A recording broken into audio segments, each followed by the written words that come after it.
Olá pessoal, bom dia para vocês. Hoje aqui a gente vai falar sobre cores, na verdade é um tópico do capítulo de óptica geométrica, o capítulo que está se iniciando agora, e na sequência vamos fazer algumas outras videoaulas, né, tratando de princípios da óptica geométrica, algo um pouco mais abstrato e teórico, né, com aplicações. Mas hoje, a nível introdutório, vamos falar um pouco sobre cores, cores de objeto, mistura de cores. Então, a gente pode começar fazendo uma pergunta básica, né? Eu estou com uma maçã aqui na mão e eu quero saber exatamente qual é a cor da maçã, né? Obviamente, a resposta pode ser dada de algumas maneiras diferentes. Uma delas é: agora ela me parece vermelha. Estou supondo que ela é vermelhinha, bonitinha, né? Uma maçã madurinha. Ela me parece vermelha. Mas é sempre assim? É sempre assim? Não. Se eu estiver iluminando essa maçã aqui com uma luz que não reflete o vermelho, essa maçã aqui não vai se apresentar como vermelha. Ela está se apresentando vermelha porque ela está no ambiente que está iluminando a maçã com luz branca, e ela tem a propriedade, sua superfície tem a propriedade de absorver todas as cores menos o vermelho. Então, a cor de um objeto, né, por reflexão, chamada reflexão difusa, né, ela é dada de acordo com quais são as cores, né, ou frequências de luz, coisa que a gente vai estudar também em outros vídeos, né, que ela reflete e que chega nos seus olhos, né? No caso aqui, eu estou olhando uma maçã iluminada por luz branca. Sabemos que a luz branca, né, ela contém todas as cores, então a ideia é que ela absorve todas as cores e só a vermelha que é refletida e chega nos meus olhos e eu estou vendo ela vermelha. A outra resposta seria: ela não tem cor, né? Por quê? Porque se eu estiver iluminando ela, por exemplo, com uma luz verde, num ambiente onde a luz é apenas verde, ela absorve o verde, porque só reflete o vermelho. Então ela vai absorver o verde, não vai refletir nada, ela vai parecer escura, preta, né? Então eu poderia dizer que a maçã não tem cor, né? Eu poderia dizer depende, né? Vai depender, obviamente, de qual luz ambiente que está iluminando a maçã. Mas por que isso? Porque a maçã, assim como muitos objetos que a gente vê por reflexão, são chamados, né, as fontes secundárias. Né? Elas não têm luz própria. Então, na verdade, ela não tem cor própria. Talvez a resposta mais correta seria: não tem cor.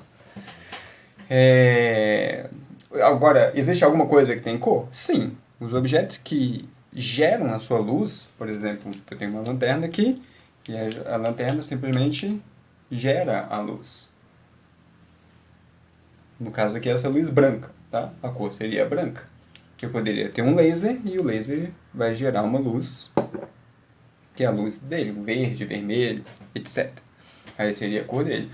Uma estrela tem a sua cor, né? O Sol tem a sua cor, o Sol, luz branca, né? Então o Sol seria uma estrela branca, apesar de vermos amarelo, mas é por questão da nossa atmosfera. É, Então a gente pode pensar que os objetos, né, em geral, quando eles são coloridos via reflexão, vai depender exatamente de qual a luz que está chegando nele. Então, os objetos que geram a sua luz são chamados de fontes primárias. Né? Um vagalume, por exemplo, gera a sua luz. Né? É uma fonte primária.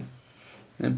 Um outro animal que é colocado no escuro e você não consegue vê-lo é porque ele não tem capacidade de gerar luz. Ele não vai gerar sua cor, portanto, ele seria uma fonte secundária. Bom, falando de cor, eu tenho eu fiz aqui um disco de Newton, né? Então, tem quase todas as cores do arco-íris aqui, né? São só 6 cores aqui. E a ideia é: o conjunto dessas cores aqui, quando misturado, né, vão nos dar uma sensação de que cor? Então, o que a gente vai falar aqui é sobre mistura de cor. Então, eu tenho um disco que tem várias cores aqui. E aqui eu tenho outro sistema. Eu tenho tintas, né? Azul, vermelha, verde, amarelo. Eu vou misturar essas tintas e também vou fazer a mistura no disco. A mistura no disco é bastante simples, né? Eu coloquei aqui, eu peguei um mixer portátil, né? Grudei aqui o meu discozinho. E a ideia é mostrar para vocês exatamente o que acontece quando você mistura todas as cores aqui. Isso aqui não é uma mistura de tinta, na verdade. Isso aqui é uma superfície que está refletindo o verde, absorvendo todas as outras cores. É uma superfície que está absorvendo todas as outras cores.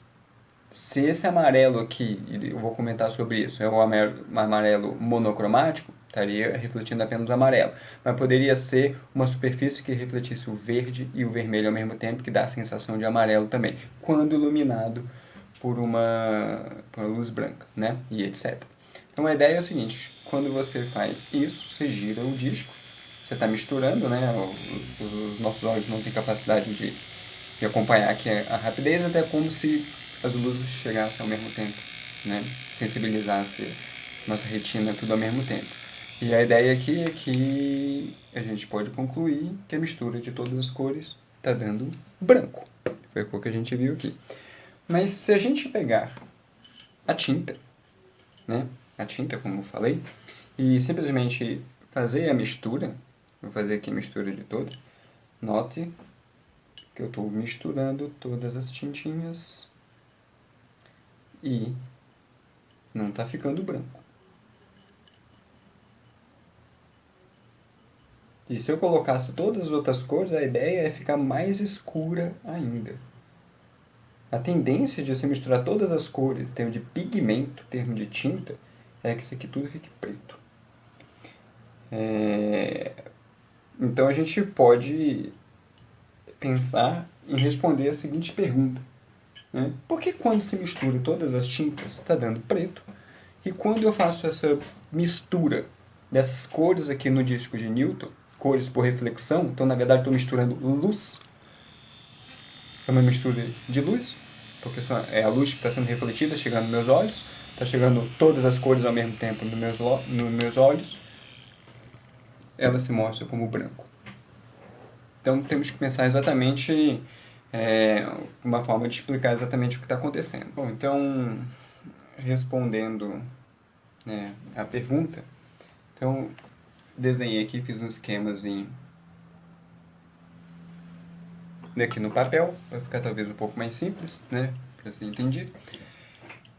Então vou imaginar o seguinte, não estou falando de tinta, estou falando de luz, mistura por luz. Daqui a pouco eu falo sobre tinta, sobre pigmento.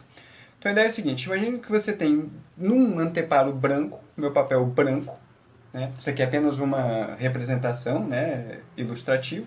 Eu tenho o seguinte, eu tenho um disco que é iluminado com um canhão vermelho de luz, vermelho puro. Um outro disco, na verdade, que é iluminado com um canhão de luz azul. E um outro disco que é iluminado com um canhão de luz verde. Então qual é a ideia aqui? Por que essa região aqui me aparenta vermelho?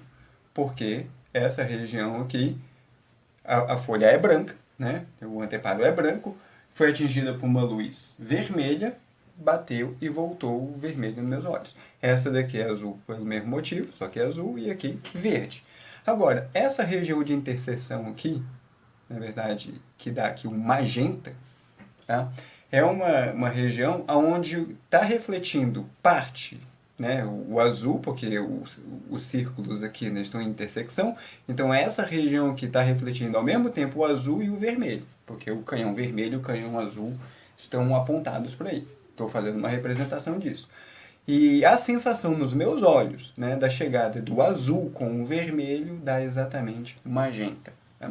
O azul, o vermelho e o verde são chamados cores primárias. Tá? Então, primário azul, vermelho e verde. Para luz, não é para pigmento.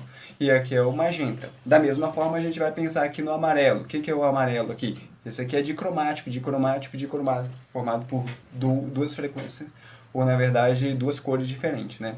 Aqui a mesma coisa, é a região onde está chegando luz do canhão verde e luz do canhão vermelho. Então aqui está chegando, vindo luz para os meus olhos, verde e vermelho ao mesmo tempo, a sensação é de amarelo. E essa terceira aqui, a sensação é ciano. Aqui no meio é justamente a mistura de todas elas. Então, quando chega nos meus olhos, né, e as células que são fotossensíveis, né, que na verdade são os cones, eu vou comentar sobre isso no outro vídeo, numa videoaula, elas, quando são sensibilizadas ao mesmo tempo pelo azul, vermelho e verde, a gente tem uma sensação de estar vendo branco. Tá? Então, na verdade, quando a gente fala sobre mistura de luz que está chegando nos meus olhos, tá? Nos nossos olhos, a somatória de todas as cores é exatamente branco. Agora, se eu vier aqui e pensar em termos de tinta, pigmentos, mistura de pigmentos, como eu mostrei no prato, ficou tudo escurecido, as coisas mudam de figura. Agora a gente tem como cores primárias o magenta, o amarelo e o ciano. Mas agora eu não estou falando de um canhão de luz que está atingindo aqui um anteparo branco e refletindo a luz. Eu estou falando sobre uma luz branca que eu estou jogando sobre as tintas. Né? Então, a magenta. Por que ele é magenta? Né? Qual a característica da cor magenta? Com uma superfície qualquer, ela simplesmente absorve todas as cores e reflete algumas. Tá? Então é uma tinta, é um pigmento que tem a capacidade de absorver todas as cores e refletir azul e verde. Desculpa, azul e vermelho. Esse é o magenta, azul e vermelho. Então olha só, o magenta absorve todas as cores e reflete azul e vermelho. Quando você mistura com o amarelo, vamos ver qual é a característica do amarelo. O amarelo é um pigmento que absorve todas as cores, mas reflete o vermelho e o verde. E absorve todas as outras cores, né? Quando você mistura essas duas tintas, o magenta e o magenta, por absorver todas as cores, menos o vermelho e o azul, ele vai absorver quem? O verde que o amarelo está emitindo. E o amarelo vai absorver o azul que ele está emitindo. Então, quando você mistura essas duas tintas aqui, você está tendo uma subtração de cores. É diferente da forma aditiva que é por luz. Né? Uma tinta absorve a cor da outra. Né? E como essa aqui reflete o vermelho e essa aqui também reflete o vermelho é o único que não vai ser absorvido. Então, o resultado dá vermelho.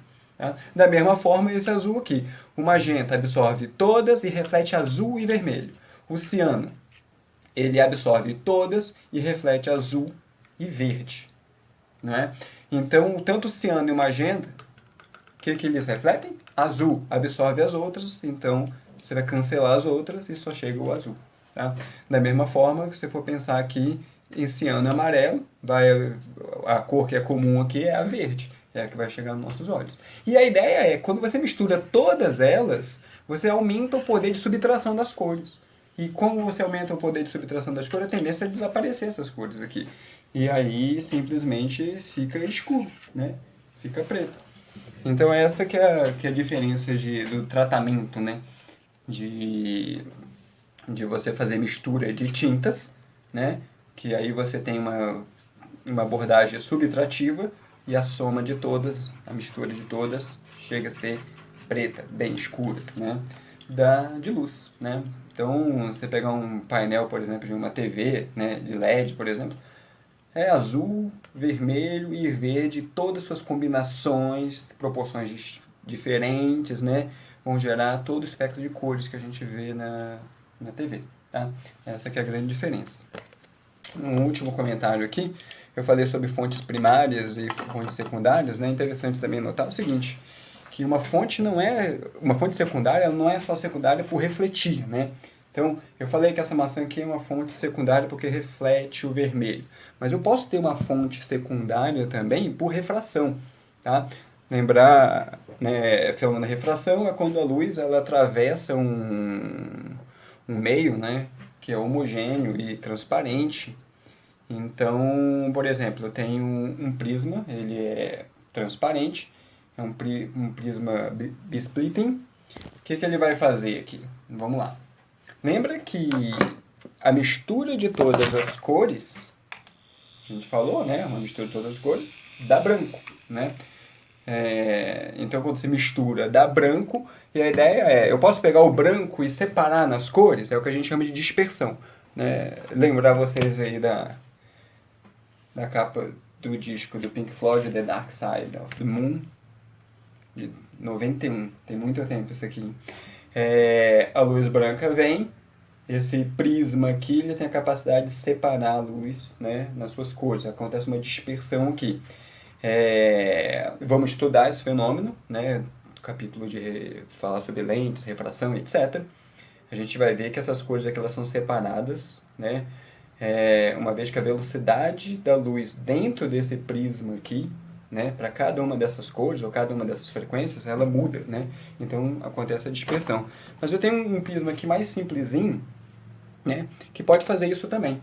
É o bisplitting, que não é por refração, é por reflexão total, coisa que a gente vai estudar também aí mais adiante. Então a ideia é, se a luz branca, a mistura